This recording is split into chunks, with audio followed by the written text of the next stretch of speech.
एक म्हातारी इतकी वैतागली म्हणजे रोज मुळी आणायची, रोज घरामध्ये ठेवायची, रोज मुळी आणायची, रोज घरामध्ये ठेवायची. वैतागली डोक्यावरची मुळी खाली फेकून मग कुणाला हाक मारायला पाहिजे होती?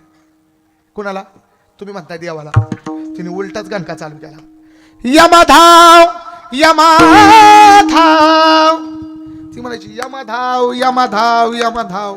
यम म्हणला, अरे मी सासवडचं गिऱ्हाईक आणायला चाललोय, ही जेजुरी कुठून आवाज यायला लागला? म्हणून ती म्हणली यमाधाव.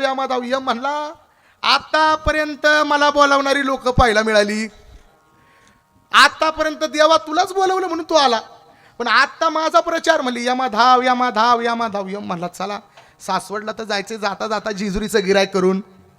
तो म्हाताऱ्यापेक्षा काय म्हणला, म्हातारे का ग? म्हणली माझा धावा करते, आजकाल माझा कोण धावा करत नाही, तू सहज माझा धावा करते. यमाधाव. नक्की झालं काय? म्हणजे काय नाही बाबा, रोज डोंगरात जायचं, रोज मुळी घेऊन यायचं, रोज डोंगरात जायचं, रोज मुळी घेऊन यायचं. या मुळीचा मला आलाय कटाळ. म्हणली काय कर? अरे म्हणली ही पडलेली मुळी तेवढी डोक्यावरती उचलून. या मला वाटलं म्हातारीचं भरलंय. अरे नाही, एक लक्षामध्ये ठेवा, ज्याचं भरलंय तो जाणार आणि ज्याचं सरलंय तो राहणार. विठ्ठल.